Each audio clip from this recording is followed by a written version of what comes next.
Well, hello once again. This is part 2. I had done part 1 yesterday. Today is April 15th, 2022, and it was 110 years ago today. At 2:20 a.m., the Titanic slipped beneath the surface of the North Atlantic and was gone and lost forever. We left off at document number 10. The politician's response, notice of parliamentary question to the president of the Board of Trade. So now we're going to move on to document 11, which is a sample of returns of the passengers drowned first, second, and third class. So let's put her aside.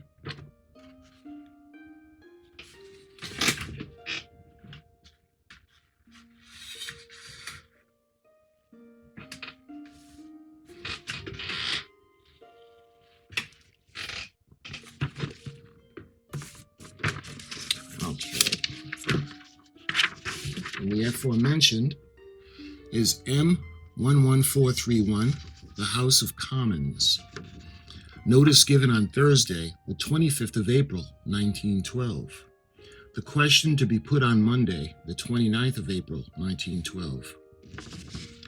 Mr. Wedgwood, to ask the President of the Board of Trade whether the proposed British inquiry into the Titanic disaster will be able to inquire into the reason why the majority of the children in a steerage were drowned, while they were able to save those in first and second class, and why the half-filled boats did not return to pick up the drowning as soon as the vessel sank. That's a good question. I've thought the same thing. You have all the lifeboats, and I think only 1 or 2 of them came back. Mr. Buxton, as one of the principal objects of the investigation will be to ascertain the cause of the loss of life, I have no doubt that the points mentioned by my Hun friend will be dealt with by the court of inquiry. It seems a pity to put questions of this kind, and that's absolutely true. So this is document 11. This is the sample of returns of passengers drowned first, second, and third class. Death was no respecter of persons, as the sample of returns of passengers drowned shows. Standard forms did not allow sufficient space for disasters of this magnitude. Traveling first class, Colonel John Jacob Astor, one of the richest men in the world, with a personal fortune estimated at £20,620,000, was drowned, but his wife was saved. Major Archibald Butt was one of the President Taft's advisors. Other notable Americans included the mining magnate Benjamin Guggenheim and founder of Macy's department store Isidore Straus, and a member of America's Davis Cup winner tennis team Carl H. Baer. Thomas Andrews was the Titanic's designer. Note the number of Scandinavian immigrants traveling third class. The statistics are that over 62% of the first-class passengers were saved, and 62% of the third-class passengers were drowned. A full passenger list, given age, place of residence, class traveled, port of embarkation, and lifeboat number, where appropriate, is given in Titanic, Triumph and Tragedy by Eaton and Haas.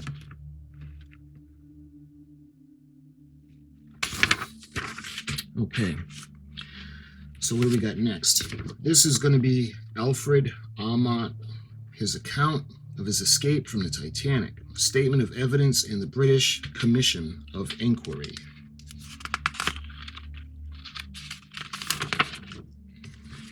Again, this is a larger paper.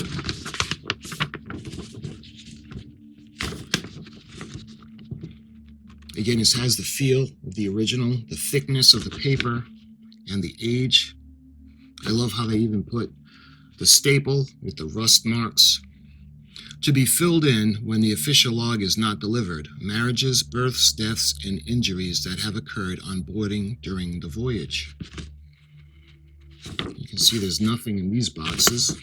We get down to the first class passenger department. You can see the place, Christian name, and a surname of deceased. Archibald Butt, Frank Carlson, Y.M. Barron, H.J. Allison. You can read the names. The rank, profession, or occupation, shipbuilder. Nationality, stating birthplace, Irish, USC. And a last place of abode, excuse me, Adobe, I'm thinking Adobe Flash, abode. So it's got their address. The Hotel Ritz. And the bottom. I don't think, yep, there's nothing on the back. So, let me read to you the official description of this.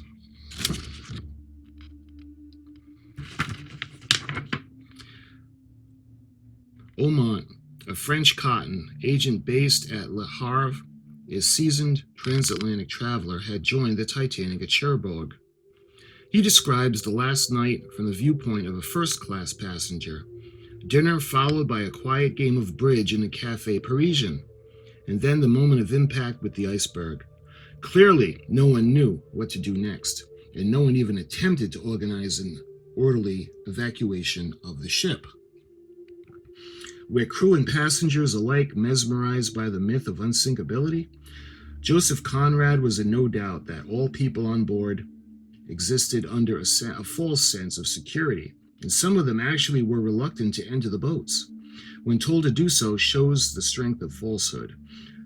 Aumont put on his life jacket and then took it off, put it on again. And he did finally decide to jump aboard a lifeboat. It was against the advice of the other passengers. Eventually, with the other survivors, he was rescued by the SS Carpathia and later taken to New York.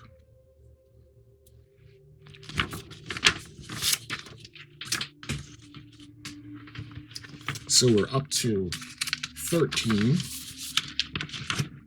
And this is another one.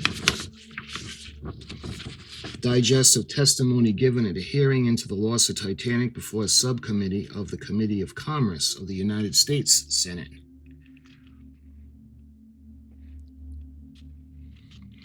You can see this one is for second class. And this is the only section that's filled out. There's nothing in the top boxes. And there's really nothing in the bottom boxes. So, the second class. Before the Carpathia had even docked in New York on April 19th, and the survivors of the disaster had disembarked, William Alden Smith, senator for Michigan, had secured his own appointment as chairman of a subcommittee to investigate the loss of Titanic and empowered to summon British subjects to give evidence before it.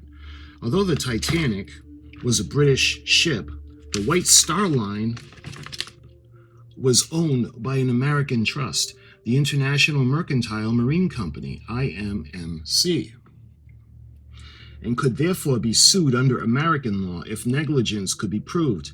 Smith was well known to be a political rival of J.P. Morgan, who owned the IMMC.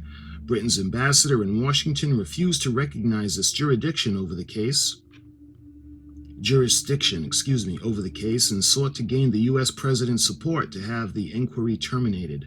President Taft replied that he had no authority over the Senate and that the inquiry would continue for as long as the chairman thought it would keep his name in the papers. The digest of testimony provides a comprehensive survey of the evidence of witness before the committee, graphically illustrated by quotation, and under the boats in detail, tells how the lifeboats were disembarked. This is for second class. And this one is third class.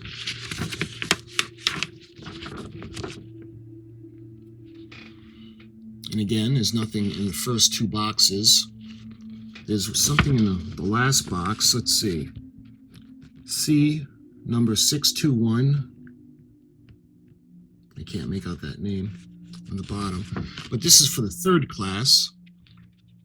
And again, it's a little faded, so I hope the camera picks it up. And it looks like there was something on the back, as you can see but this is probably writing that's faded over the course of time. The British government had a good reason to fear the adverse publicity of the American inquiry. This report on its findings, forwarded by the British ambassador at Washington, concluded by condemning the laxity of regulation and hasty inspection of the Board of Trade.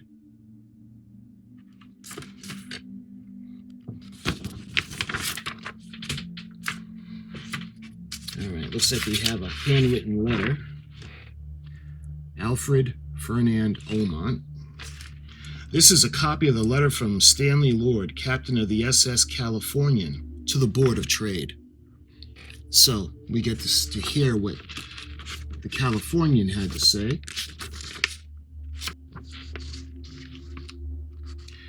Both the British Commission of Inquiry and the American Inquiry into the loss of Titanic criticized Lord, who was captain of the SS Californian, which had been in the vicinity, for failure to come to a rescue of the sinking vessel.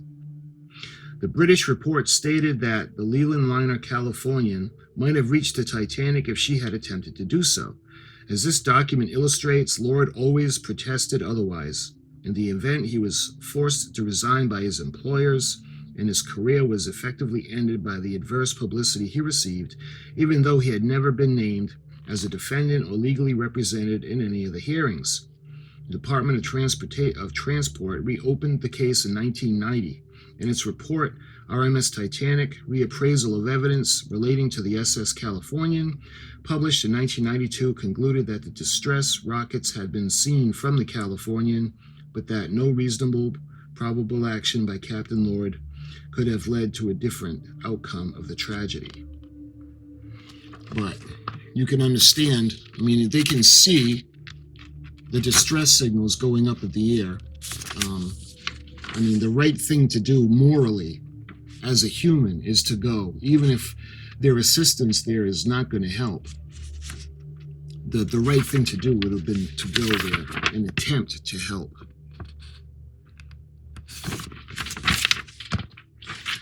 Okay, so we got a statement of claim and verdict in the case of Ryan versus the Oceanic Steam Navigation Company.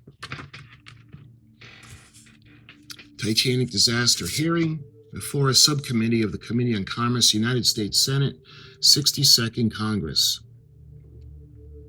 No general compensation was paid out by the Oceanic Steam Navigation Company, usually known as the White Star Line, nor by the government, despite the fact that the inadequacy of the Board of Trade safety regulations was tacitly acknowledged by the British Commission of Inquiry and its recommendations for change, and was openly condemned by the American Committee of Inquiry.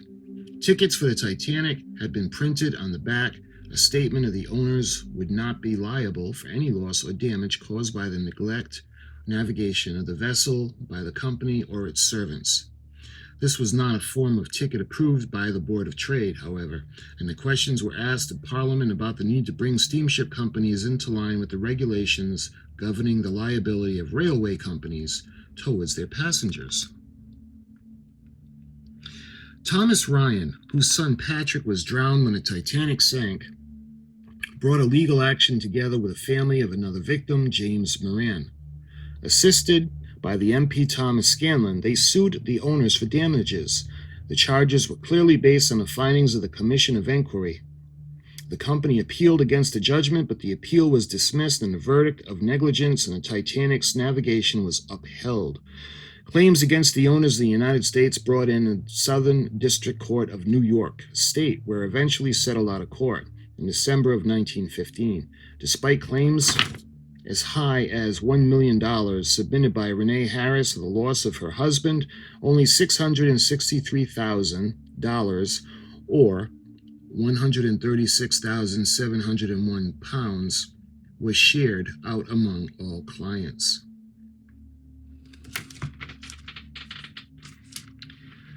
All right, we got another letter. Letter to the Board of Trade from the General Manager of the White Star Line concerning films on the sinking of the Titanic. All right, so let's see what this is about. M16719.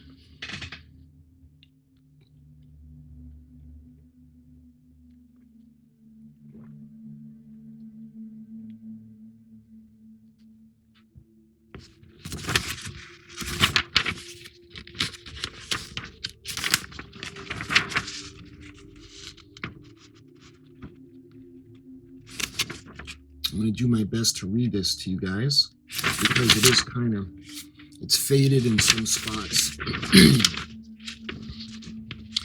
Sir, with reference to the previous correspondence, I have the honor to inform you that the report of the Senate Committee of Investigation into the Titanic disaster will be published tomorrow at midday.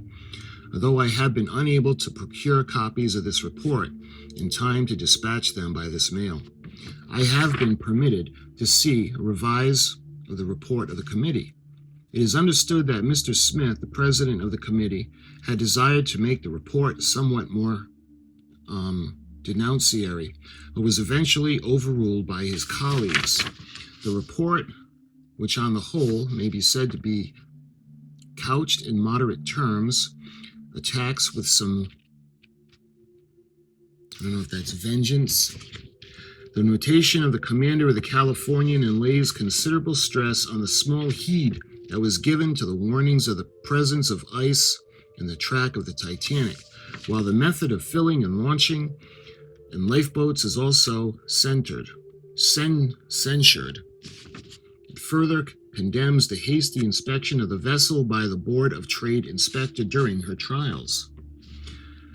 As regards to suggestions as if regarding life, the report updates that the United States accepts on the reciprocal basis the inspection certificate of foreign countries, but that unless foreign countries speedily revise their inspection laws on the line laid down in the report, the committee deems it proper that such reciprocal arrangements be terminated. The lines laid down are a sufficient number of lifeboats. They should be carried over to number of passengers and crew. That for the crew skilled in the management of lifeboats should be resigned to each lifeboat and should be drilled once a month, as such drills to be noted in the log. Further, the passengers should be assigned individually to coach lifeboats, and then the shortest route from the staterooms to the lifeboats to which each passenger is assigned to. It be pointed out in each room. It is also recommended that the whole subject of wireless telegraphy and its installation on each ship should be regulated in lines, practicality, in accordance with the provisions of SR 3815. And there's a little note here. See my deep N135 command of May 25th. That there should be an operator on continuous duty, that auxiliary power either by means of the storage battery or oil engine should be provided for the transmission of wireless messages independently of the main engine of the vessel, and that there should be direct communication by telephone or otherwise between the bridge and the wireless telegraph operator. Important recommendations are also made as regards to the structural alterations, and here's another note. They're as follows, so far as I understand them. All steel, ocean, and coastwise ships carrying 100 or more passengers should have a watertight skin board of the, I'm not sure what that says, not to be more than 10% of the load draft above the full load waterline, either in the front or the inner bottom of the longitudinal watertight bulkheads. And this, cross it out and now can't make out what that word is, should extend from the forward collision bulkheads not less than 2/3 of the length of the ship. All steel, ocean, coastwise, seagoing ships carrying 100 or more passengers should have bulkheads to speed that any two adjacent compartments of the ship may be flooded without destroying the floatability or the stability of the ship itself. Watertight transverse bulkheads should extend from side of the ship, attaching to the outer shell. The transverse bulkheads forward and abaft of the machinery space should be continued watertight vertically to the uppermost continuous structural deck. Again, if that would have been the case of the Titanic, they would have gone all the way up, and that probably would have helped. But what happened was the damage that occurred on the side of the ship, the water came in, went over the bulkhead, and there was nothing to stop the water from going over the next and the next and the next. And before we knew it, she was dragged down. So these were all addressed. And there'll be an interesting video to do for you guys on the Olympic and the Titanic as a result of what happened with the Titanic. Actually, let me... So we got films and books on the Titanic have always made good drama, and the new one is a production of present 1997, as early as 1912. Remember, this came out in 1997, and the movie Titanic, starring Leonardo DiCaprio, came out in 1997 by James Cameron. So at the time, this was being produced. An animated film of the sinking Titanic wreck was rushed out by the Motion Picture Distributing and Sales Company of New York and advertised as the most famous film in the whole world. Best known of all films is The Date, A Night to Remember, starring Kenneth More and made in 1958, on which the technical advisor of the Titanic's fourth officer, Joseph Boxhall. However, such pictures were bad publicity for British transatlantic passenger shipping. In 1929, British International Pictures Limited released Atlantic, an early talking picture on a disaster made by Elstey Studios. It provoked this angry response from the general manager of the White Star Line, who persuaded the distributors to obliterate reference to his company from posters, advertising, and film, and tried to get them to display a notice before and after screening the film, announcing that such events were not likely to occur in the present day, and it is a practice of all shipping companies and a requirement of the Board of Trade to provide boats for all. In reply to this letter, both the trade stated that there was nothing it could do. The Board of Film Censors was not an official body, and it was decision that was made that were not legally binding. A German newspaper article claimed that the disaster would never have happened had the Titanic been a German ship, and the English amateurism was to blame. The Englishmen, who still have in their veins the Norman blood, had always been still crossing the seven oceans at full speed with the lack of consideration and merely trusted by their lucky star that everything will go well. In 1938, when announced that Alfred Hitchcock was to make a film about the Titanic, the British Chamber of Shipping wrote on the Board of Trade warning that the film Atlantic had been shown with the avidity of Germany in the form of warning not to travel by British ships, and that it would be very desirable to stop production of such a film if possible. War intervened, and the film was never made. However, Nazi Germany produced a propaganda film in 1943 simply called Titanic, blaming the disaster on capitalist greed and cowardly British officers.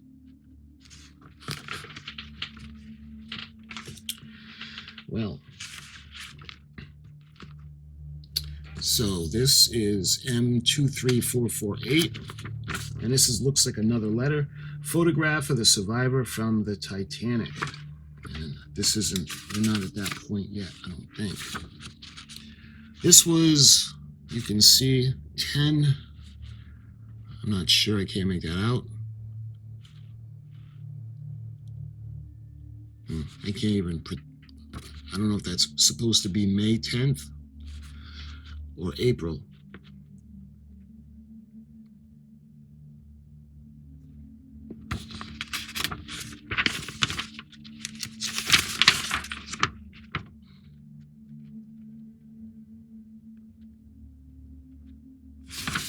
This isn't easy to read. It's cursive, but it's not neat cursive, and plus it's faded. Remember, they didn't enhance these. So when they did the reproductions of the documents, they had them basically as they were. So there was no editing on them at all. And this is from Stanley Lord. So the photograph was taken in the SS Carpathia, which came to the aid of the stricken Titanic in registration form in its standard issue fine arts copyright registry form kept all stationers whole. This picture was not registered until the 9th of May, 1912, presumably not long after the photographer returned to England. Note the cork life jacket. Many of those who jumped into the water from the Titanic wearing jackets such as these had their necks broken by the force of impact.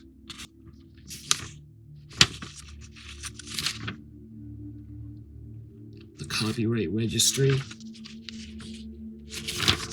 You can see there's actually a person that's wearing a life jacket. So these documents must be from previous, the High Court of Justice, the King's Bench Division. The plaintiff brings this action for the benefit of himself and father of Patrick Ryan, deceased, he having suffered damage from the defendant's negligence in carrying the said Patrick Ryan on their steamship Titanic on a voyage from Queenstown to New York. Hereby the said Patrick Ryan was drowned, consequence of the said ship colliding with an iceberg and foundering in the North Atlantic Ocean on the 15th of April of 1912. So they're accusing and suing for negligence. Particulars of negligence. The negligence of the defendant's servants consists that this day they have navigated the said ship at an excessive speed, and that an improper speed of view of the conditions then prevailing, namely the exceptional darkness of the night and hazy conditions of the atmosphere, the absence of wind and movement of the sea, and immediately preceding the time of the collision and of the presence of icebergs in the field in the course of the said vessel. You guys remember, they had said that Captain Smith said it was almost like a pond, that the water was that calm, so they were unable to see the waves breaking against the iceberg. While having knowledge of the presence of the said ice, they failed to alter their course or to diminish their speed so as to avoid the same, and failed to provide a sufficient and proper lookout, therefore to supply lookout men with binoculars. Again, they had binoculars, but what had happened was it was either the second or the third officer. I think it was the third officer who had left the Titanic and gone back to the Olympic, and his stateroom or his quarters were locked and they didn't have a key, and the binoculars were kept in the third officer's room. That no adequate lifeboat accommodation was provided by a said ship having regard to the number of passengers and crews she was carrying, and that the defendants failed to have said crew sufficiently drilled and organized for the work of manning, filling, and launching the lifeboats. The particulars pursuant to statute are as follows. Thomas Ryan, the father of the deceased, the nature of the claim in respect of which damages are sought. The said Patrick Ryan was the cattle dealer and had been earning about, again, £2 or quid, I think that's pounds, per week, and was the sole support of the plaintiff, who by his said death had lost all means of support and living. It's really sad. The plaintiff claims damages. Thomas Scanlon. This delivered on the 12th day of October 1912 by Herbert Z. Dean of 265 Strand, London, W.C., solicitor for the plaintiff. So he's probably the lawyer suing on behalf of Thomas Ryan, and he was suing the White Star Line for negligence. So this is the film Atlantic. In regards to that, you can see it's White Star Line stationery from the general manager, March 28th of 1930. Dear Mr. Foley, film Atlantic. Although I understand that Mr. Bustard had already been in touch with you regarding the above film, I really feel that I must draw your further attention to the very ill effect as regards British shipping prestige, which must follow the release of exhibition of this deplorable film. It is not a matter that affects the White Star Line alone. There is no mention of the ship or steamship line in the film itself, although in the countries abroad there is the advertisements, etc. It is a question which reflects upon the reputation of British shipping all over the world, quite apart from the unnecessary pain that such rival of unhappy memories must be given to the relatives of those who lost their lives on that occasion. In evidence of the harm which is being done, I send you herewith, and it shows a continuation. 1. Extract from the New York Herald Tribune, January 5th of 1930, showing a large picture from a scene in the film. I do not know whether the film has actually been released in America yet, but I fear that there is every reason to anticipate that this will happen. And again, if I find pictures from the film or even a clip, if I'm able to show you guys, I'm going to put that up.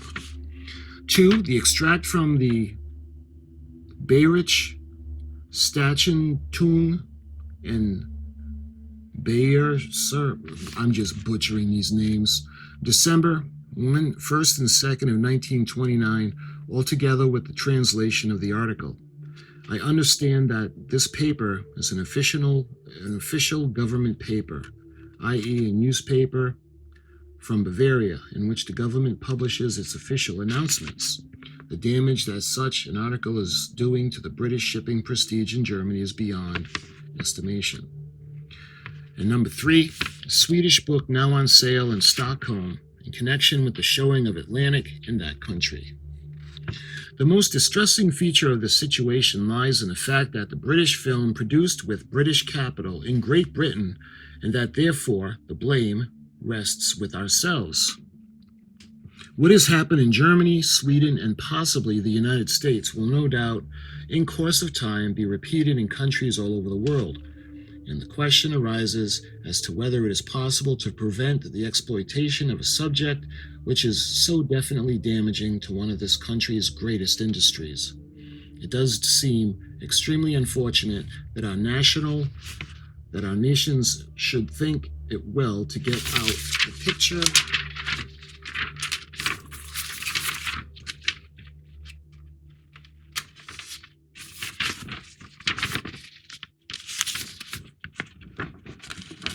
of this character and scatter it broadcast all over the world. If this had been done by an enemy, it would have been understood. Please forgive me troubling you at this length, but when you have looked at the attachment, I think you will understand and share my feeling of annoyance. Is there anything that can be done? Yours sincerely, A. B. Is that Carly? Foley. E.J. Foley, Esquire, C.B., Mercantile Marine Department, Board of Trade, Great George Street, Westminster, SW1. P.S. I would be grateful if you would return to me the attachments when you have finished with them. So that is from the White Star Line. And that brings us to the final part. Again, it said photograph of the survivor of Titanic, and this person, looks like a woman, is wearing the life jacket. And this is probably on the Carpathia. There's nothing on the back. And this is about the copyright registry. And this is really, really faded. Instructions for registration of paintings, drawings, and photographs under 25 and 26, 68, 49, 50 articles. And it shows the information on about the copywriting. So even copyright a picture, I mean, even back then, the copyrights and all the,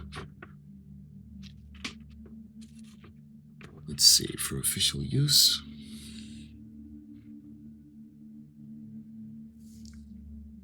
And again, I'll put everything up in high definition. You can pause it, check it out. You might have a better way of understanding it than I do, just because I'm having a hard time reading. See, that says James and Parker.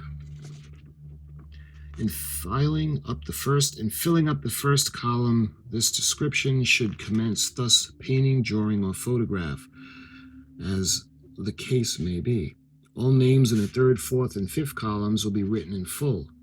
In all cases where a painting, drawing, and negative of a photograph is transferred for the first time by the owner to any other person, the copyright will cease to exist unless, at or before the time of such transfer, an agreement in writing signed by the transferee conserving the copyright but to the owner, or by the owner transferring the copyright to the transferee, as may be the intention of the parties. The date of such agreement, and the names of the parties there must be inserted above. Registration will be, there will be no protection. The second and third columns are only to be used when there is written agreement or assignment. All communications to be addressed, the Register, Stationers' Hall, London.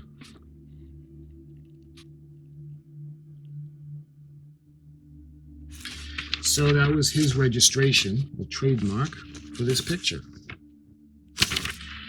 And that is the final document that's in this box. The rest goes into the appendix. Particulars of the ship built by Harlan and Wolff, the entries for Olympic and Titanic. You can see the dates, where it was built, and the dimensions of the ship. Olympic, Titanic.